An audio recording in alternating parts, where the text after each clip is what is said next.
For some reason, Aaron Rodgers wants to play football in 2025, and I really don't understand why. Unless it's he wants to be paid, or unless it's a pride thing, he doesn't want to go out like that. But I don't see how he can look at the team currently constructed and look down the road and say, "Yeah, this is what I want to do. This is who I want to play for."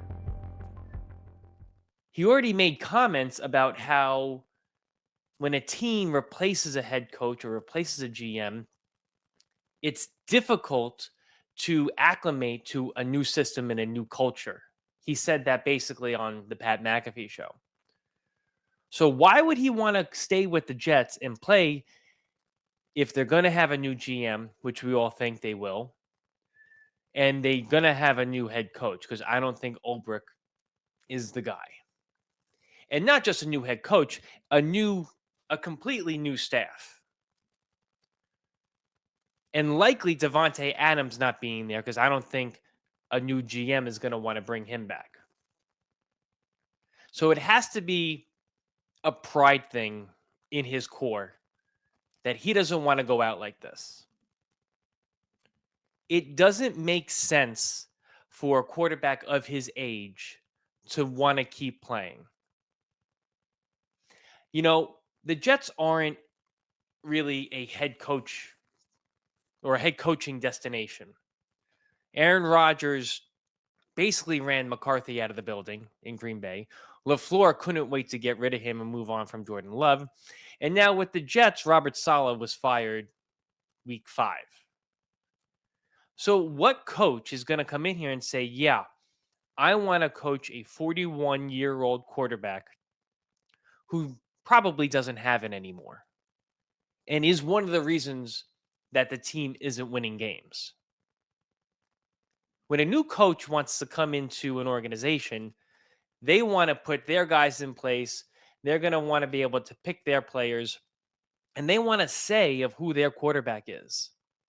And that's not what the Jets are offering. And if Aaron wants to play in 2025, the Jets are basically hand-tied at that point. Their hands are tied because Aaron is going to cost so much against the cap. I think next year he's paid $37 million. His cap hit will be $25 million. That's a pretty big number. And there's an out for the team after 2025. But if they cut him, or if they trade him, or if they retire, all of that dead cap money gets accelerated into next year, and you can kind of, if you want to do a full rebuild, and not do this half in, half out strategy, you really need to cut Aaron Rodgers, Lazard, a whole bunch of players, put all that dead cap into 1 year, eat it that 1 year, and then in 2026 move forward with a quarterback.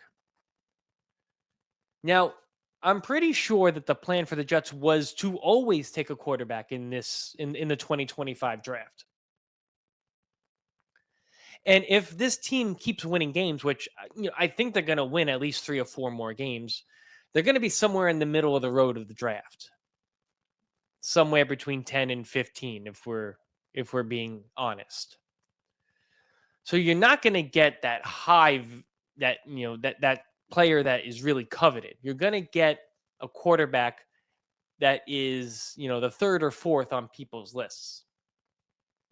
And this isn't a great quarterback class. So it's not good right now in Jets land at One Jets Drive. The only benefit I see of Aaron Rodgers coming back is if you take a quarterback in those middle rounds, and it would be a developmental quarterback, someone like Ewers or Nussmeier or Milroe. Milroe maybe not so much of a developmental quarterback, but they would sit for a year behind Aaron Rodgers. And going into next year, you have a quarterback into 2026. You have a quarterback competition between whoever you drafted in 2025 and Jordan Travis, who's actually on the roster. We have no clue what he is. But that's the situation we're in. I don't think it's going to be a full if he's going to come back and if he wants to play in 2025. And the Jets are smart about this. It can't be a full run back with everybody they had this year. Get rid of some guys, eat some dead cap, let Aaron Rodgers play his final season, draft a quarterback, let him sit, and in 2026, you have a real quarterback competition between whoever you drafted and Jordan Travis. I think that's the proper way to go. Based off of Aaron Rodgers' comments the other day saying that he thinks or he wants to play. He didn't say, I want to play next year. But the exact question was, does this season and the way it turned out, the situation, make you want to come back? And he basically said it has not caused him to feel like he doesn't want to come back. He still wants to play. When he first came here, he kind of committed to 2, maybe 3 years. And last year was a wash because of the injury. So I think in his mind, he still has that at least, I want to play, I want to play at least 2 years. But I think this year emboldened him to want to play in 2025 because it's gone so poorly. And because his pride is telling him, I don't want to go out like this. And that's where we're at. Let me know what you guys think in the comments. Do you feel like it's bad if he comes back? Do you think the Jets should get rid of him and eat up all that dead cap in 1 year? I personally think that, like I said before, if he wants to actually play, the Jets have to draft a quarterback, because I don't think we're making the playoffs. We're going to win just a few games here, just enough games here to be us in the middle of the road of the draft, take a quarterback, let him sit.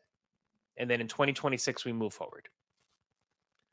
And it's a whole nother conversation as to what GM or what what head coaches is going to want to come here. We're going to have more content on that coming soon. But it definitely throws a wrench in everything if he actually still wants to keep playing. It really, really does. We'll see. Do you think, before I go, do you think that Aaron may know if Joe Douglas is going to be here next year? Because if you're him and you know for a fact the GM is gone, again, why would you want to stay here? Unless he has some sort of inside knowledge that Joe Douglas will be here and that the whole front office won't be new and that it will just be the coaching staff, not a complete culture teardown, which me and many other Jet fans, you included, think it should be a complete teardown. I wonder what sort of conversations he's had with Woody Johnson. And Woody Johnson's got to make this decision quick because it is likely he's going to go into the Donald Trump administration. And that decision for Joe Douglas is now sped up. He's got to make a decision. He's got to either extend him or he's got to let him go very soon. So again, hit those comments. Tell me what you think. We're going to have some content coming out soon with head coaching candidates. Thanks for watching. Give us a subscribe and a like.